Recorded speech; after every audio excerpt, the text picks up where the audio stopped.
जगत सारा क्षणिक है और आत्मा एक नित्य है। आत्मा का अनुभव बस एकमात्र नित्य है।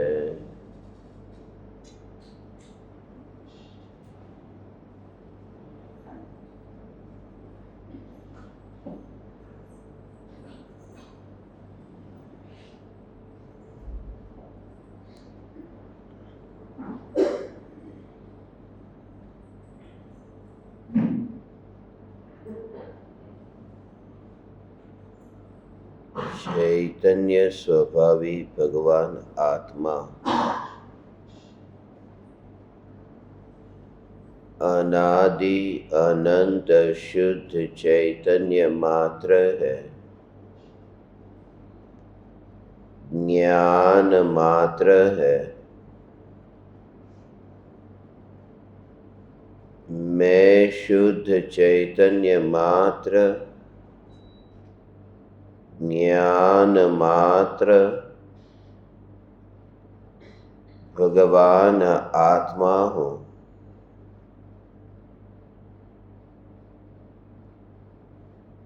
त्रिकाल शुद्ध चैतन्य परमात्मा हूँ।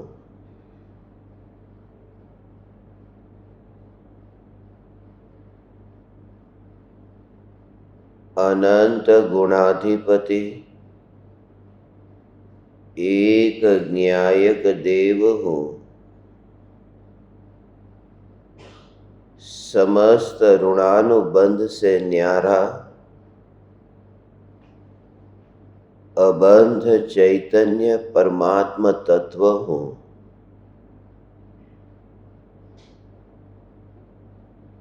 तत्व विचार की धारा में न बहने वाला,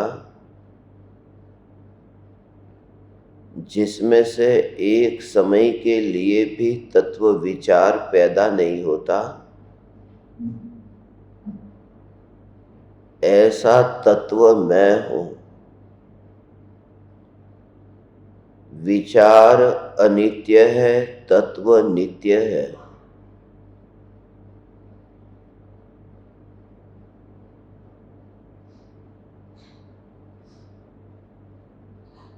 यह नित्य चैतन्य तत्व कुटस्थ है, ध्रुव है, अडिग है। स्वभाव में अडिग है,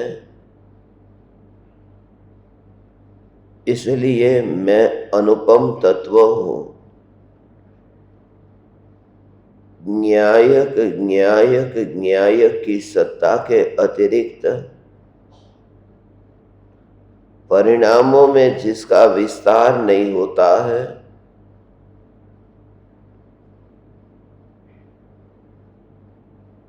क्रिया में जिसका फैलना नहीं होता है,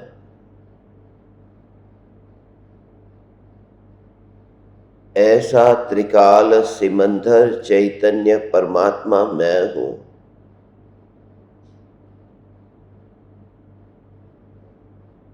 अनंत देह के बिखरने पर भी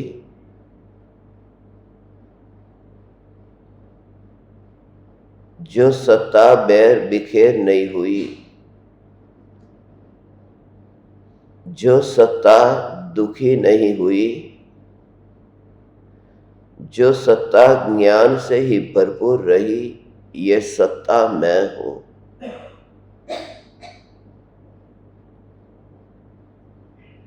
तत्व विचार करते करते निर्विकल्प अनुभव होता है। निर्विकल्प अनुभूति होते ही दो नहीं रहता, एक ही रहता है, अभेद होता है। वह जो विकल्प के काल में द्वैत था, वह द्वैत अब मर जाता है। मैं जानने वाला मैं जानने में आने वाला दृष्टा और दृश्य का भेद मिट जाता है, ज्ञाता और ज्ञेय का भेद मिट जाता है, ध्याता और ध्येय का भेद मिट जाता है, पर्याय और द्रव्य का भेद मिट जाता है। मैं चैतन्य परमात्मा तत्व हूं। अभेद ऐसा परिणमन कि द्रव्य से कुछ भी मांगे बिना, द्रव्य से कुछ भी लिए बिना, जब ज्ञान में ऐसा अनुभव हुआ कि मैं भगवान आत्मा, मैं चैतन्य सत्ता, तब ज्ञान पूर्ण रूप से इस जानने रूप परिणमित हुआ। उस समय इस ज्ञान का पूरी तरह से परिणमन हुआ कि मैं चैतन्य सत्ता,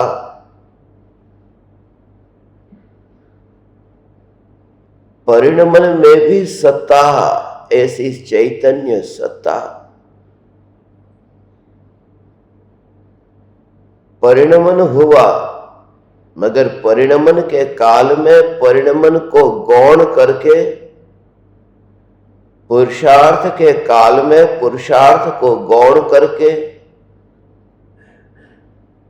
चैतन्य पुरुष पर ही जोर, ये सत्ता पर जोर।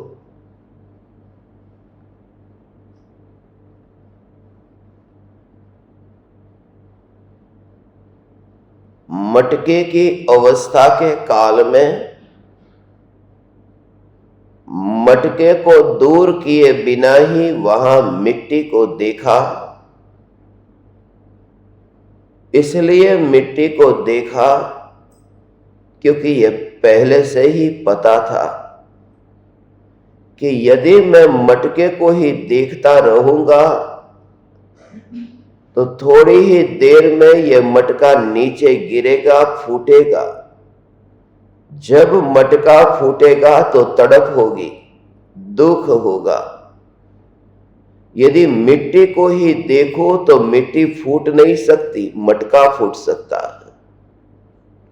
वह जो सत्ता ऐसे ही ज्ञान की जानने की अवस्था में, यह चैतन्य सत्ता, यह ज्ञान सत्ता पर ही दृष्टि है।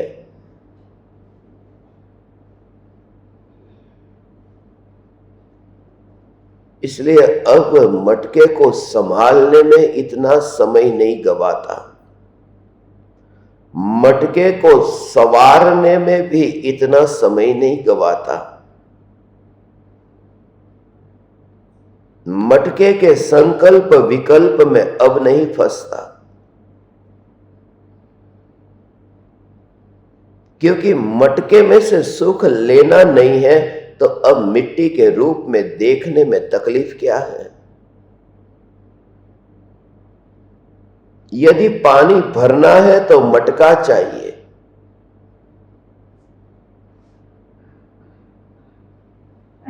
मगर उसका कोई उपयोग नहीं करना है, फिर सत्ता का होना बस ये पर्याप्त है।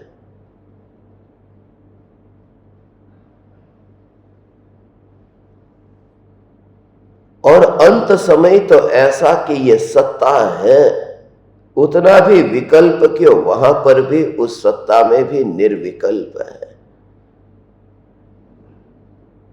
जैसे कुम्हार निर्विकल्प है, मटका गिरा और फूटा, मगर मेरी जो मिट्टी है, मेरी मिट्टी मेरे पास है। मटका कहां गायब हो गया उसका पता नहीं है, मगर मिट्टी जो सामने प्रत्यक्ष है, जो दृष्टि में आ रही है। नए नए ज्ञेयों को जानने रूप जो ज्ञान है, जानना जानना जानना जानना, एकांत में ज्ञान की गहराई में जाकर के ये भेद खुलता है।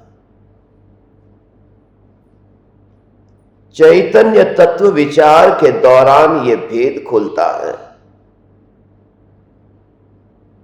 अंतर में ज्ञान ज्ञान ज्ञान ज्ञान ज्ञान, ऐसी ज्ञान की गहराई में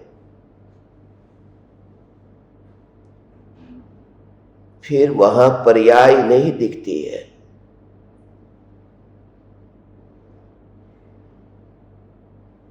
अब वहां पर उसका जो मूल सत्ता स्वरूप ये चैतन्य और जा गहराई में, कि उस सत्ता में जब तक अभेदता न आए तब तक वहां अटकना नहीं है। जब तक वो विकल्प न, एक समय का विकल्प थी या है, कोई भाव नहीं, ये मिट्टी बस, मटका था, ठिकरे हुए, और भी बहुत कुछ होगा, मगर वो जो सत्ता है उसकी, ऐसे ही ज्ञान का जानना जानना जानना जानना, यह जानना जानना होता है। मगर वह आत्मा को तब अंतर में उस ज्ञान के निरंतर होते परिणमन में सत्ता को देखता है। यह सत्ता अत्यंत गहराई में जाए तब अनुभव में आती है। खाली ढोल नगारे बजा करके, थोड़े मीठे मीठे गुणगान गा करके अनुभूति नहीं हो जाती। शास्त्रों के शब्दों को पढ़ करके प्रवचन देने से वह आत्मा नहीं जान लिया है। ये थोथा ज्ञान है, ये तोता रटन है।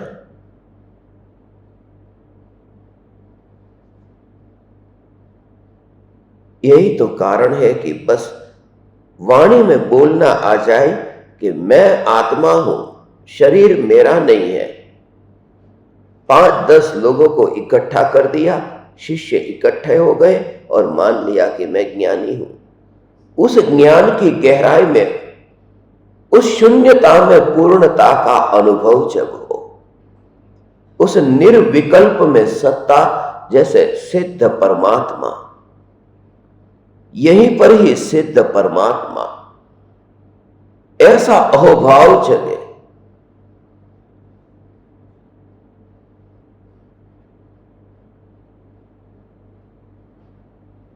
सात राजू की यात्रा नहीं हुई, मध्य लोक से लोकाग्र शिखर की यात्रा नहीं हुई,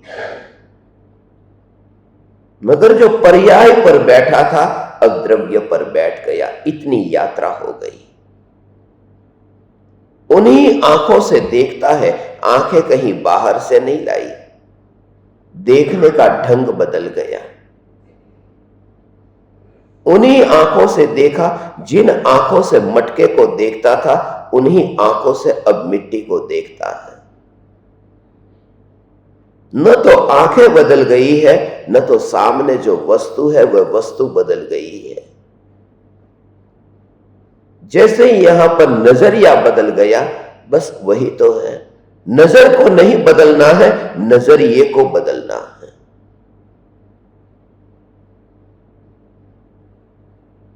यहां दृष्टि पलट गई, इसलिए तो कहा कि पहले मिथ्या दृष्टि था, अब सम्यक दृष्टि हुआ। यह दृष्टि का ही तो खेल है। ज्ञान ज्ञान ज्ञान ज्ञान की ऐसी परिपूर्णता, ऐसा भरपूर स्वरूप अब दिखाई दिया जो गिरता नहीं है, गिरे तो भी फूटता नहीं है। कहीं पर भी पटक दो, 7वें नरक में पटक दिया तो भी कुछ भी न होगा। ये प्रकृति मेरा कुछ भी नहीं बिगाड़ सकती। नरकाइयों की प्रकृति नरक में पटक तो देती है, मगर सत्ता को मिटा करके वह नष्ट कहां कर देती है। ज्ञान की अनुभूति में जो गहराई में जाता है। हजारों सुनते हैं, तर्क करते हैं, युक्ति से, तर्क से, वाद विवाद से। संवाद तो कम होता है, विवाद ज्यादा होता है। और अनुभूति विवाद से तो नहीं होती, संवाद से भी नहीं होती। अनुभूति तो मौन से होती है। मौन होने का नाम अनुभूति है। जहां चर्चा भी नहीं, जहां कोई विमर्श नहीं है, बस इसलिए किसी के साथ भी किसी भी प्रकार का कोई चर्चा विमर्श नहीं।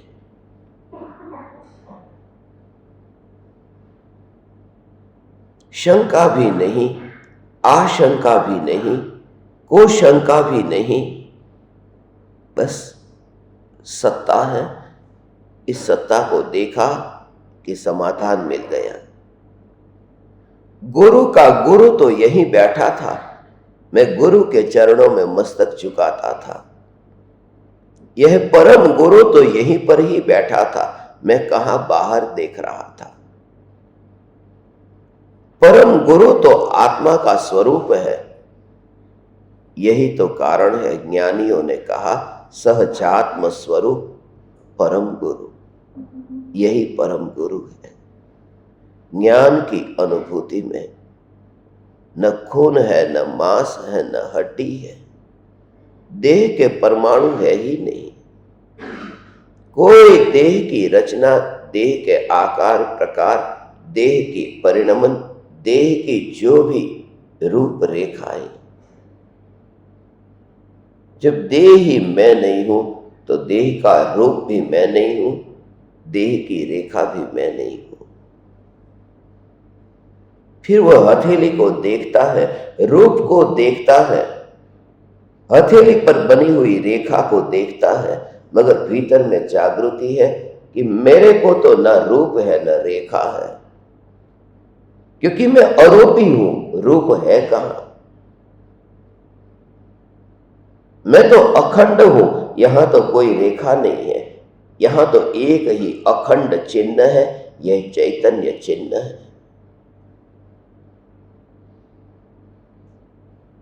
ऐसे चैतन्य तत्व की विचारधारा से उपयोग जब अंदर समाता है, तब रत्नत्रय प्रकट होता है, तब एक ज्ञानी होता है। और ज्ञानी होता है कि अब वह अबंध होता है, ऋणानुबंध से मुक्त हो गया। ऋणानुबंध से तो उसी समय मुक्त हो जाता है जब विकल्पों के संकल्प से मुक्त होता है, संकल्प से विकल्प से मुक्त होता है, तभी ऋणानुबंध से मुक्त हो गया। इसलिए ज्ञानियों की कहानियां हम पढ़ते हैं कि मुनि धर्म का पालन किया, उस समय उनके ऊपर पूर्व भव के बैरी ने आकर के ऐसा प्रहार किया, उन्होंने सहन किया। क्या सहन किया?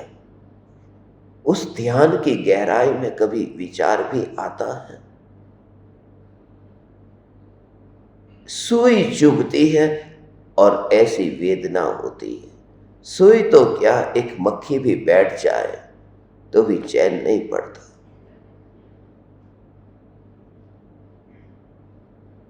कान में मक्खी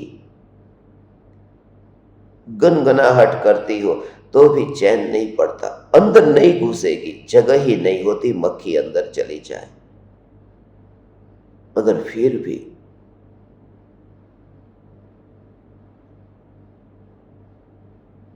मक्खी कोई शरीर को खा नहीं जाएगी। आंख पर मक्खी बैठती है, अंदर जाएगी तो क्या करेगी? मक्खी है, कोई काटती भी नहीं है, खाली बैठती है। वहां यह हालत है क्योंकि उपयोग वहां नहीं गया। जिसका उपयोग में ऐसा समा गया, जो दृष्टि का जोर ध्रुव पर गया, तब तो वह दशा प्रकट होती है।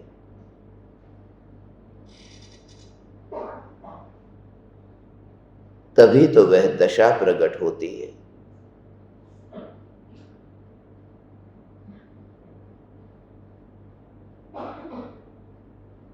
4 हाथ और 4 पैर, 2 पैर 2 हाथ काटे, ये चारों अंग यदि काट दे, हाथ ही नहीं रहा, पैर ही नहीं रहा।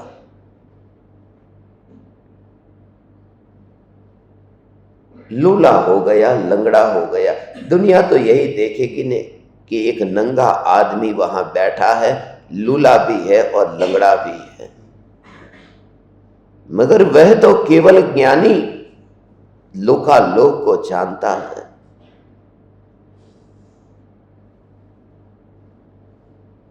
उन्हें ही तो नमो अरिहंताणम कह के पूजते हैं।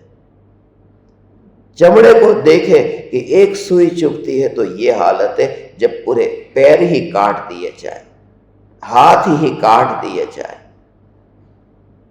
पड़े वो हाथ और पैर अलग से। मगर इतना तक भी विकल्प नहीं, पैर काट दिया तो भी कुछ नहीं होता, अब चलना नहीं है।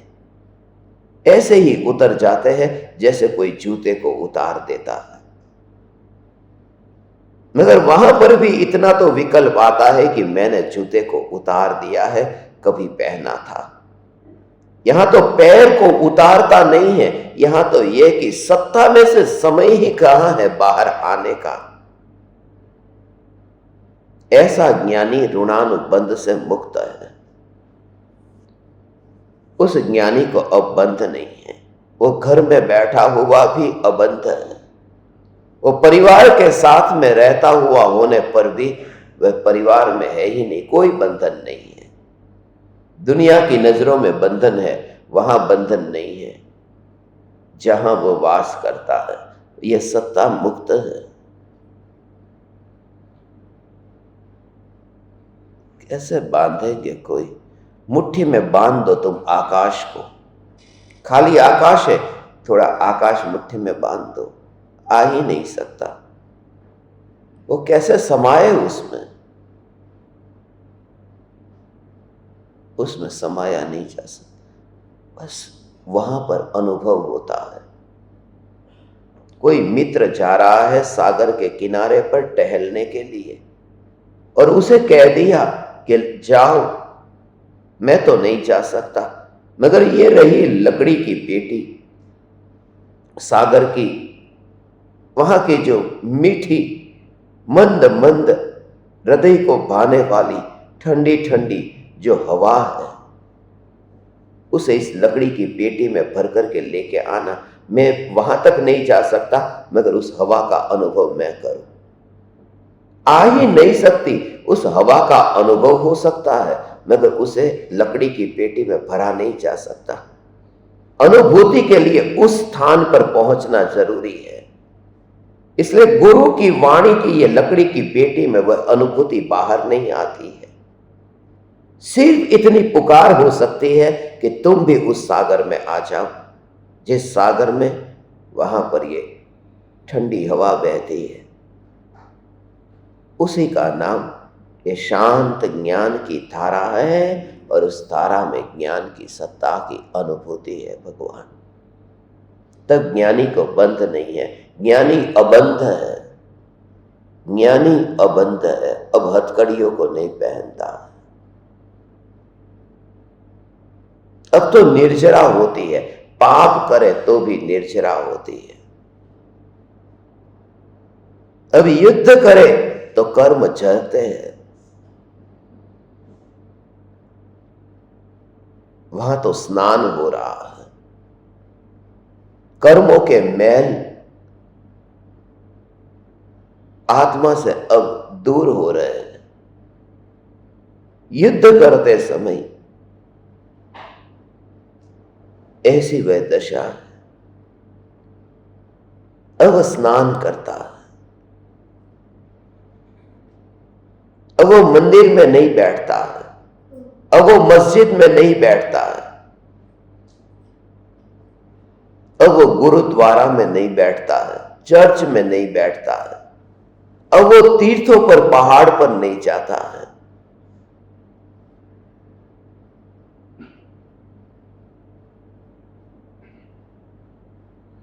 क्योंकि उसने देख लिया ये जो देवालय है वो देवालय नहीं है। असली देवालय तो ये देह है जिसमें शाश्वत देव विराजमान है। जिसने देखा कि ये देवालय है, उन्होंने तो यह भी देख लिया कि ये देवालय जो है वह भी देवालय नहीं है, वह भी स्नान गृह है, वह भी शौचालय है, देवालय नहीं है। यहां तो नहाने का घर है, ये बाथरूम है। ये शरीर नहीं है, एक बाथरूम है जिसके भीतर वह आत्मा कर्मों के मैल को धोता है, स्नान करता है।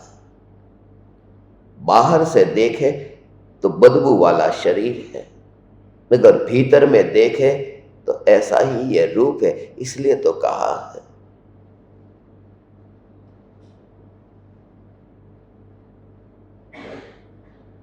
कि पहले के जमाने में जब बाथरूम नहीं थे, सीमेंट की ईंट की दीवार नहीं थी, तब किसी स्त्री को स्नान करना हो तो डोरी के ऊपर वहां साड़ी लटका देती और वही दीवार बन जाती। और कोई उसकी सखी साड़ी को पकड़ करके रखे और ये कहे कि मैं स्नान कर रही हूं। उन सखियों ने कहा तुम तुम्हारा काम करो, हम यहां साड़ी पकड़ करके रखते हैं। और जो दुनिया देखती है वो यही देखती है कि साड़ी को पकड़ा है, मगर जो पीछे स्नान कर रही है उसे न दुनिया दिखाई देती है, न वो साड़ी पकड़ने वाले को देखती है। वो सिर्फ स्नान करती है, वो मैल को धोती है और वहां पर साड़ी पकड़ी है। साड़ी को थोड़ी देर पकड़ के रखा। जब गुरु के पैर कोई दबाता है, सिर दबाता है, ऐसा ही लगता है कि ये साड़ी को पकड़ करके रखा है, ये कपड़े को पकड़ करके रखा है, गिर न जाए। थोड़ी देर के लिए ये कपड़े को पकड़ करके रखा है, उस कपड़े के पीछे ज्ञानी स्नान करता है। ये सखी जो है वो इतनी काम में आई कि उसने साड़ी को पकड़ करके रखा। ये मोक्ष मार्ग के जो मुसाफिर रास्ते में मिले हैं, बस उन्होंने ये देह के लिए इतना किया कि देह को पकड़ के रखा। परम कृपालु देव की वह दशा थी अंतिम घड़ी में, जैसे साड़ी को पकड़ करके रखा हो सखियों ने। इसी का नाम तो वैयावच है। वैयावच सिर्फ सिर दबाना, पैर दबाना नहीं है। वैयावच है, साड़ी तो पकड़ी है मगर भीतर में स्नान भी हो रहा है। उस ज्ञान में ही, अंतर में ही ये स्नान हो रहा है। यह चैतन्य की मस्ती ऐसी है। ज्ञानी को कर्मों की निर्जरा होती है, रत्नत्रय से बंध नहीं होता। इसी संबंध में और गहराई में जाना है। पुरुषार्थ सिद्धि उपाय में आचार्य अमृतचंद्र देव सम्यक दर्शन, सम्यक ज्ञान, सम्यक चारित्र जब प्रकट होता है तो ऋणानुबंध से मुक्त हो जाता है। ये गाथा, ये श्लोक कहते हैं 216वां। प्रत्येक आगम के, प्रत्येक शास्त्र के कोई न कोई श्लोक, कोई ना कोई गाथा में ऋणानुबंध की चर्चा थी। इसमें 216 नंबर का श्लोक है। हम पढ़ते हैं,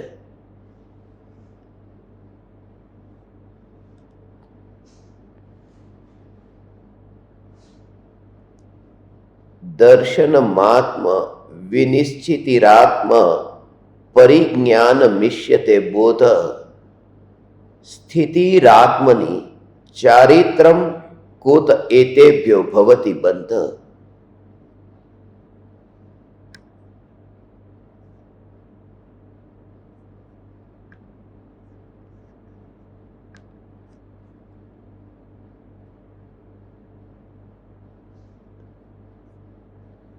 अपने आत्मा का विनिश्चय, सम्यक दर्शन, आत्मा का विशेष ज्ञान, सम्यक ज्ञान, और आत्मा में स्थिरता सम्यक चारित्र कहा जाता है, तो फिर इन तीनों से किस तरह बंध होवे? सब में सम्यक पना हुआ तो फिर मिथ्या रहा कहां? ये बंध तो विपरीत परिणमन का नाम है, यहां विपरीत रहा कहां? आत्मा के स्वरूप का निश्चय करना सम्यक दर्शन है। आत्मा के स्वरूप का परिज्ञान सम्यक ज्ञान है और आत्म स्वरूप में लीन अर्थात निश्चल होना सम्यक चारित्र है। यह तीनों आत्म स्वरूप ही है। जब यह तीनों गुण आत्म स्वरूप ही है, आत्म स्वरूप ही है, तो इनसे कर्मों का बंध कैसे हो सकता है? अर्थात कभी नहीं हो सकता।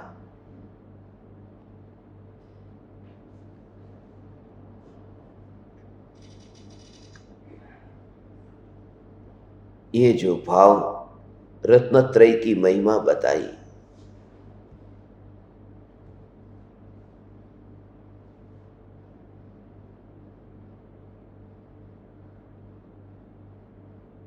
स्वाभाविक परिणमन है।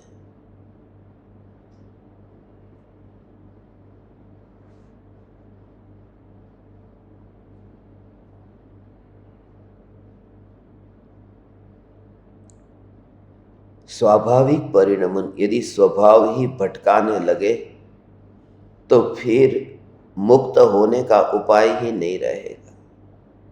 ज्ञान में कोई पदार्थ जानने में आए और द्वेष हो कि ये ज्ञान है, बहुत भटकाता है, इतने विकल्प होते हैं, तो अंदर से उस ज्ञान के प्रति द्वेष होता है।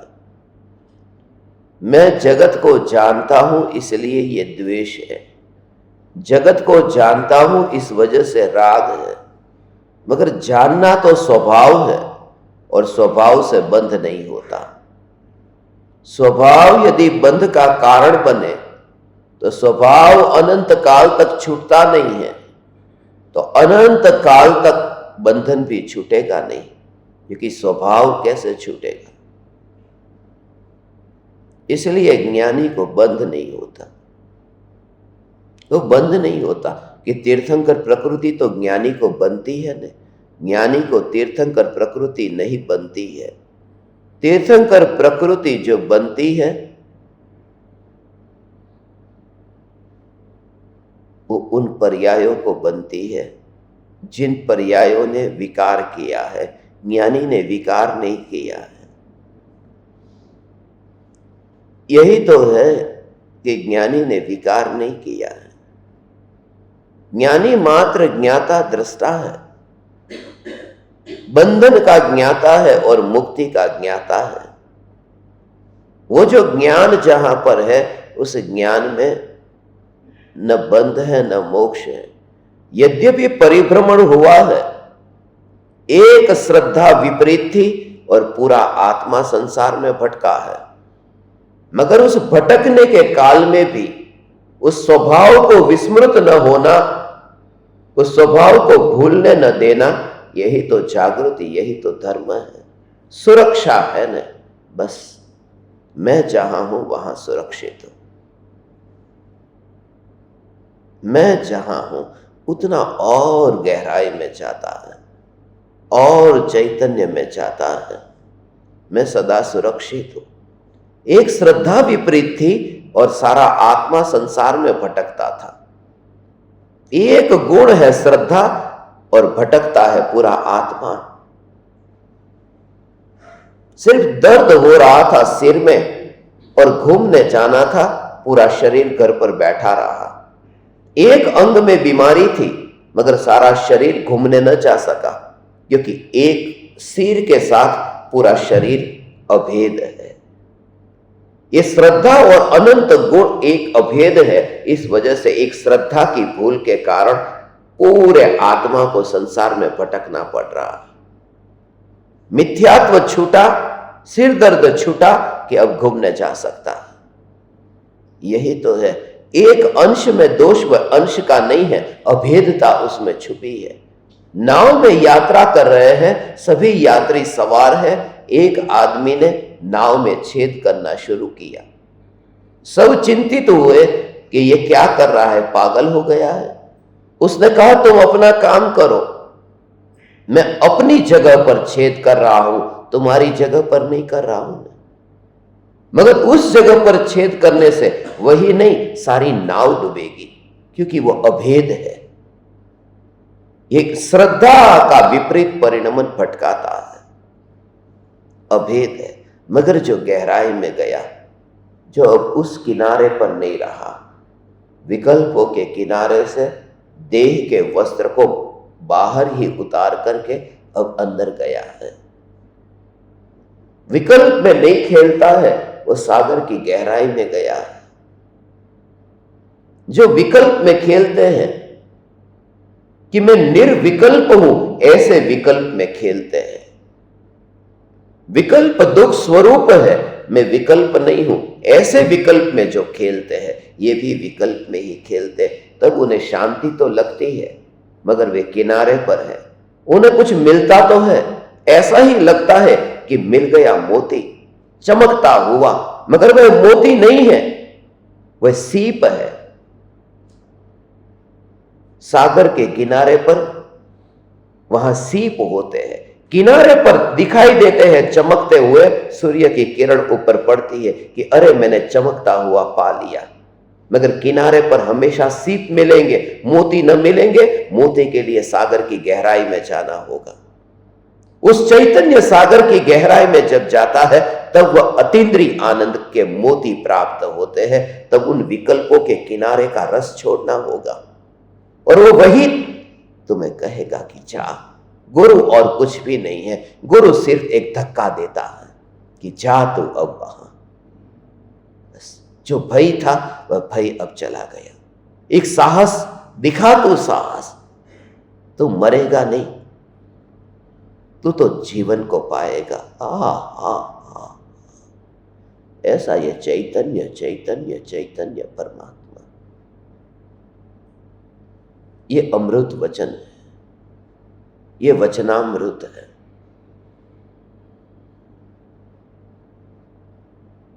बंध होता नहीं है, ज्ञानी को बंध नहीं होता, क्योंकि स्वभाव प्रकट हुआ। स्वभाव प्रकट हुआ तो बंध कैसे होगा? स्वभाव की बात है।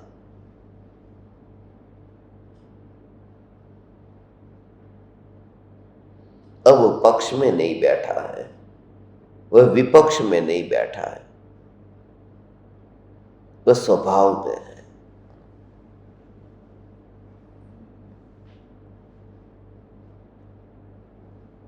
उसने पूरी सत्ता को अब ग्रहण किया है।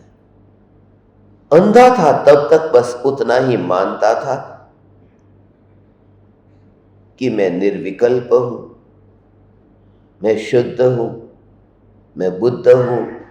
ये विकल्प से चलता था, ये अलग अलग। मगर ये परमात्मा नहीं है। परमात्मा तो ये अनंत की एकता का नाम है।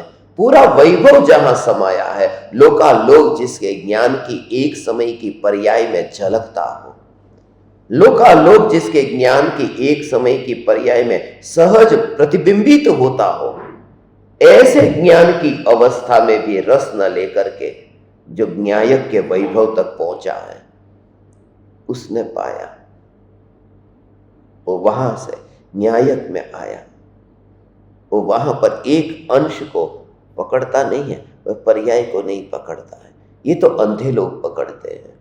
अंधे हाथी के पैर को पकड़ते हैं, और कोई कहे कि हाथी कैसा होता है, तो खंभे जैसा होता है बोल देते हैं।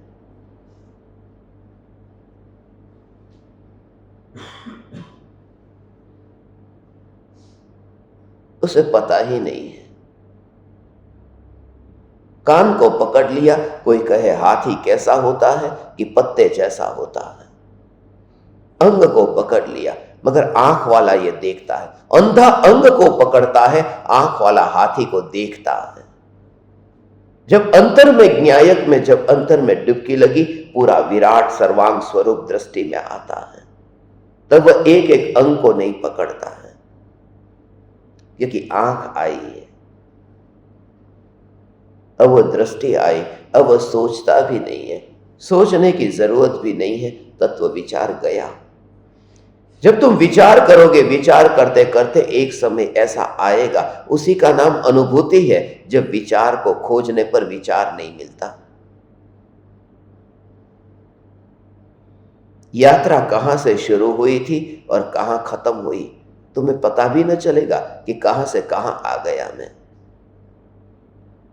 भोगों में जब ऐसा होता है कि कोई व्यक्ति स्त्री को भोगने का भाव आए और अंत में देखो कि शुरुआत के परिणाम कैसे थे और अंत के कोई मैचिंग न होगा, कहां कहां घूम करके उसमें आया होगा। अंतिम भाव पहला भाव, ये यात्रा किस भाव से शुरू हुई थी, कुछ भी याद नहीं है।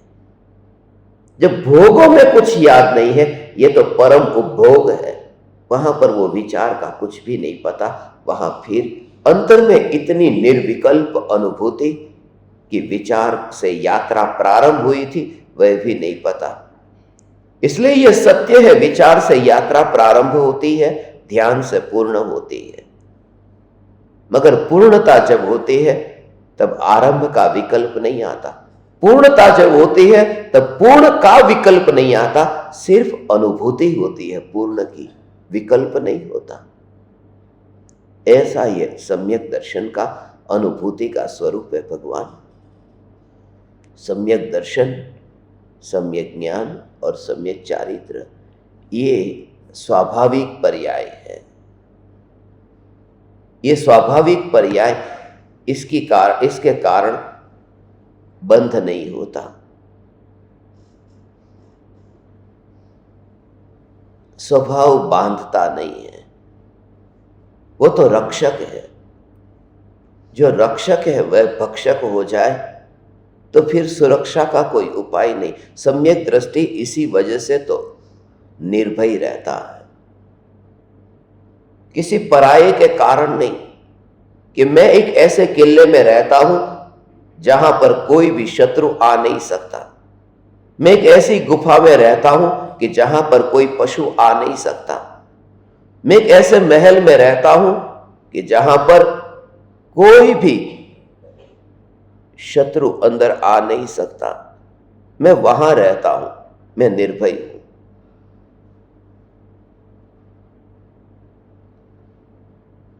मैं प्रधानमंत्री हूं, मैं प्रधानमंत्री के निवास में रहता हूं। मेरी सुरक्षा, ये जेड सिक्योरिटी, मेरी सुरक्षा जितनी है दुनिया की श्रेष्ठ सिक्योरिटी में एक है। निर्भय हूं, मैं सुरक्षित हूं, मुझे कोई कुछ नहीं कर सकता। वह निर्भय रहता है, रात को सोता है, मुझे कोई मार नहीं सकता। चलता है अपने निवास में, मुझे कोई मार नहीं सकता। पहरा चारों ओर है। मगर यह भ्रम है, क्योंकि चौकीदार ही मार देता है। इंदिरा गांधी को मारने वाला कोई बाहर का थोड़ी था, उस चौकीदार ने ही तो मार दिया। रक्षक ही भक्षक बन जाता है। इसलिए ज्ञानी की श्रद्धा इतनी दृढ़ है, मैं यहां पर किसी पराये पर भरोसा नहीं करता। मैं सुरक्षित हूं, मैं स्वयं की सत्ता से सुरक्षित हूं। संयोगियों के कारण मैं सुरक्षित नहीं हूं। मैं निर्भय हूं क्योंकि मेरे निकट ऐसे प्रेमी हैं जो मुझे आज आंख चाहिए आंख दे दे, खून चाहिए खून दे दे, किडनी चाहिए किडनी दे दे। ये सब दीवाने हैं। यदि जरूरत पड़े तो ये पूरे शरीर को अर्पण कर दे। मैं सुरक्षित हूं, यही तो माइकल जैक्सन का भ्रम था। प्रत्येक अंग देने वाले डोनर उसने तैयार रखे थे, खर्चा देता था उसको रोज का, खाना पीना ठहरना ये सब, कि जब किडनी की जरूरत पड़े तो तू किडनी देना, तू जब तक जिंदा रहेगा तब तक का पैसा मैं तुझे दूंगा। और शरीर के सभी अंगों के लिए उसने पूरी एक टीम तैयार की थी, मगर किसी का अंग काम में ना आया। ज्ञानी है, पराये को आधार नहीं बनाते सुरक्षा का। उन्होंने स्वयं ही सुरक्षा कवच पहन लिया। यह रत्नत्रयी सुरक्षा कवच है जहां बंध नहीं होता, ऋणानुबंध से मुक्त हुए। कहते हैं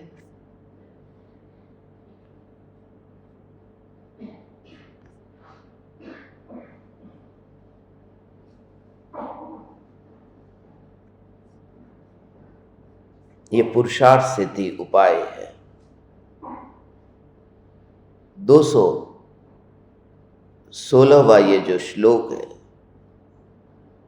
अंतिम श्लोक की तैयारियां थी। इस शास्त्र को जब आचार्य अमृतचंद्र देव ने लिखा है, अंत में जो लिखा है वो अद्भुत है। इसलिए भी ये शास्त्र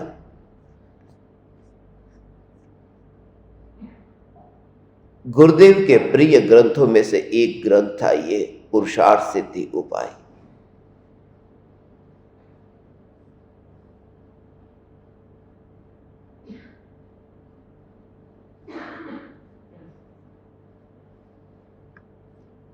कितनी अद्भुत ये बातें लिखी है,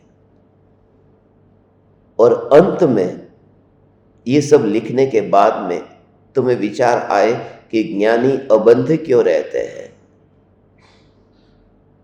ज्ञानी को बंध क्यों नहीं होता। ये 10 श्लोक के बाद में जब उन्होंने पूर्णाहुति की इस शास्त्र की, उस समय उन्होंने जिस तरह से लिखा है, यह प्रमाण कि ज्ञानियों को निर्जरा क्यों होती है और ज्ञानी बंधते क्यों नहीं है, क्योंकि कर्तृत्व का भाव नहीं रहा।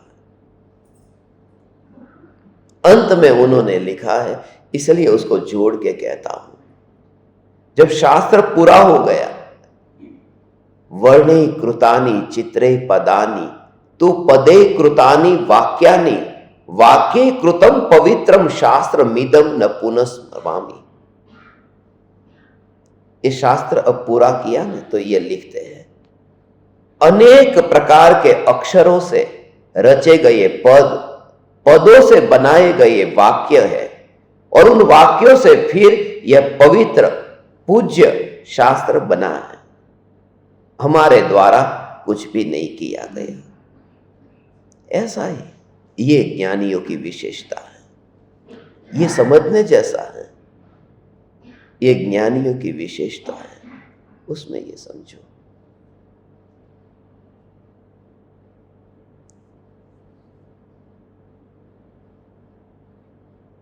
ज्ञानियों की यह विशेषता है। अक्षर से शब्द बन गए, शब्द से वाक्य बन गए, पद बन गए, वाक्य बन गए, वाक्य से फिर ये पूरा शास्त्र बन गया। मेरा कुछ भी नहीं है। इतना दूर कोई देख सके वही ज्ञानी है, वही ज्ञानी है। अक्षर से शब्द, शब्द से वाक्य, और वाक्य से पूरा शास्त्र बन जाता है। उसमें मेरा कुछ भी नहीं है। क्यों? क्योंकि मेरा परिणमन उसमें नहीं है, मेरा उसमें जाकर के मिल जाना नहीं है, इसलिए मेरा उसमें कर्तृत्व नहीं है। ये देखता है मेरा परिणमन उसमें नहीं है, इसलिए मैं उसका करता नहीं।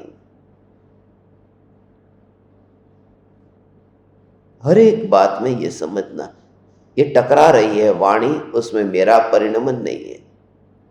इसलिए तो गुरुदेव कहते थे, कौन चाहेगा चेतन से जड़ होना।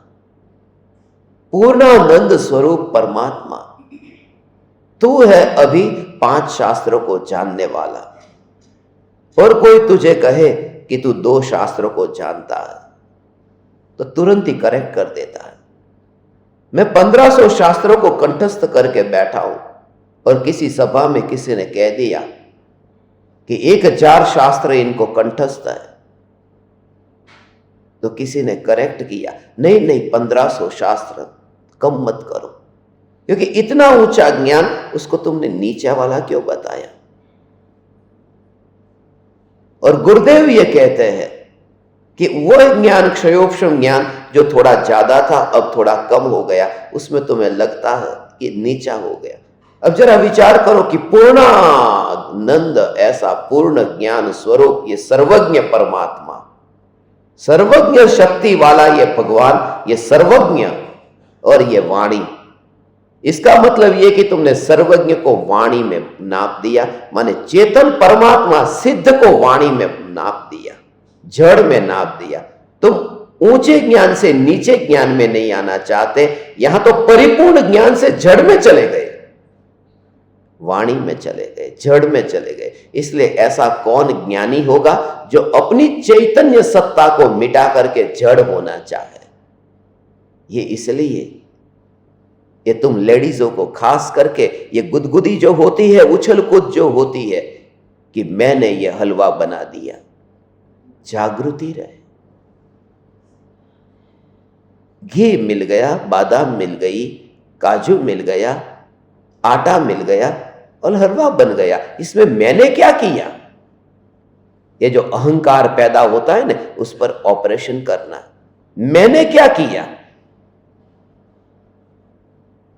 यहां तो पूछा कि यह वस्तु किसने बनाई? मैंने बनाई। और बनाई ये बोलना नहीं है, उछल कूद जो है वो खतरनाक है। उस समय दूर से देखा, ये सबका मेला भरा है, मैं मेले में नहीं जाता। ऐसा दिखता है, लोग मेले में इकट्ठे होते हैं। थोड़ी देर पहले वहां इलायची थी, वहां तज था, वहां लौंग था, ये अलग अलग पदार्थ थे और एक कढ़ाई में मेला हो गया। मगर जो ज्ञान है वह ज्ञान अंदर जाए कैसे? दर्पण उस दाल में गिर गया, सब कुछ मिल गया है, मगर दर्पण उस दाल के अंदर नहीं है। आज मैं आपके लिए दाल मखनी बनाने चाहूंगा। सबको उस कमरे में बिठा नहीं सकता, रसोई घर के अंदर, मगर कुछ लोगों को मैं लेकर जाऊंगा जो सबसे मुझे लगता है दूसरों को समझा पाएंगे। बनाते समय ज्ञान दर्पण को दूर कैसे रखेंगे? बनाया ये भाव ही ऐसे आता है कि तुरंत ही क्या पुद्गल के परिणमन का कर्ता मैं हो गया, मैं जड़ हो गया। वरना कढ़ाई में गरम गरम तेल में मुझे वहां पर खुद को वहां तलना पड़ेगा, अपने को ही। यदि मैं कर्ता होना चाहूं, यदि कुम्हार मटके का कर्ता होना चाहे तो उसे भट्ठी में जाना पड़े, उसे सीखना पड़े खुद। मैं कर्ता नहीं हूं, अकर्ता। कोई विरला है इस भाव को समझ करके उस बोझ को उतार देता है। हर एक स्थिति में, ये खाली खाना बनाने में नहीं, कोई भी कार्य हुआ, यह परिणमति सकर्ता, ये बात सदाकाल अंतर में बनी रहे, तब फिर बंद नहीं होता है। वर्णे कृतानि चित्रे पदानि, तु पते कृतानि पदे कृतानि वाक्यानि, वाक्ये कृतम पवित्रम शास्त्रमिदम न पुनर्स्मरामि। वह वहां पर मैं नहीं हूं, वह मेरे द्वारा नहीं है, हमारे द्वारा ये कुछ नहीं हुआ, अस्माभि, हमारे द्वारा कुछ भी नहीं हुआ।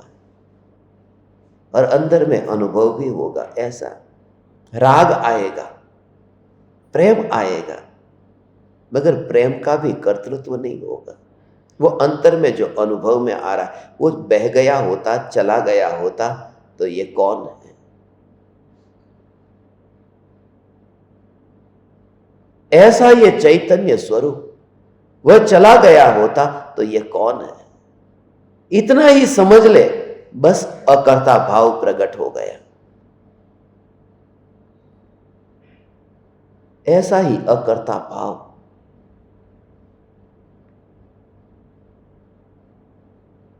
भाव अब वो काम मैं नहीं करता।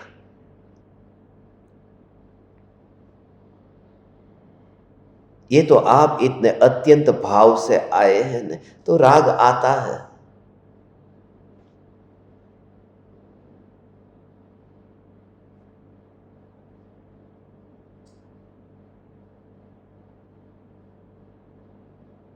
भाव लेकर के कोई जाए।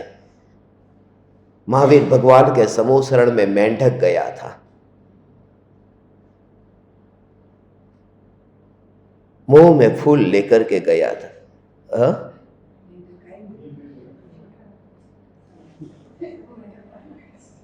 मेंढक है, फूल लेके आया है।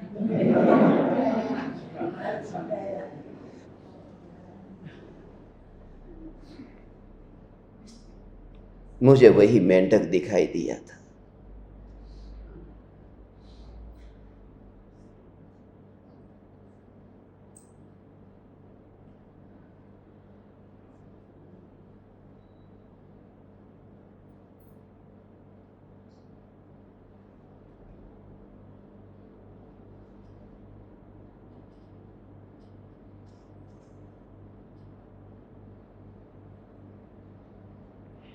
भाव से वो जा रहा था समूह शरण में।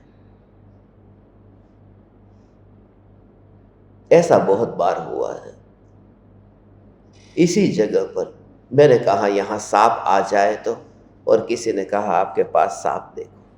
उसका वीडियो भी उतारा था। फिर तो इन लोगों ने, आ गया कोई सांप, आ गया कोई मेंढक, जिनको भाव से याद किया। भाव से याद करूं और ना आए, जिसमें इतनी समझ नहीं है वो भी आ जाते हैं। तो समझ का स्वामी ऐसा सिद्ध परमात्मा, जिनको भाव से याद करूं और यहां श्रद्धा में न बैठे, श्रद्धा में न आए, आएगा वह सिद्ध यहां श्रद्धा में स्थापित होगा। जो देखता हो भीतर में, वही बाहर में दिखाई देता है।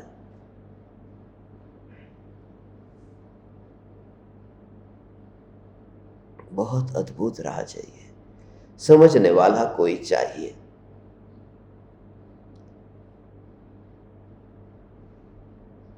आ गया, आया तेरे द्वार पर, दर पर दीवाना। तो ये आचार्य अमृतचंद्र देव ने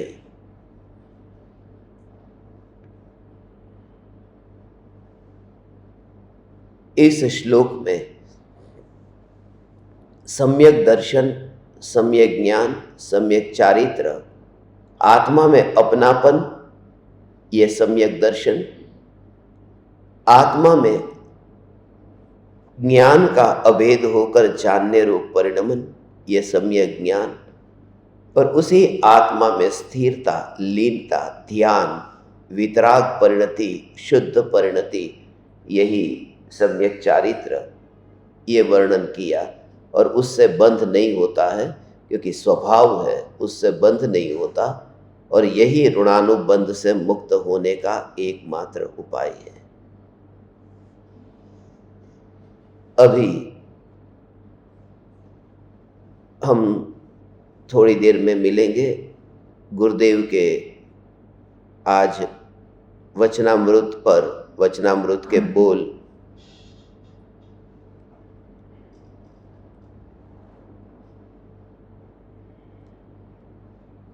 सेवेंटी 78वां बोल है, वो आज अभी 10:23 पर हम यहाँ मिलेंगे।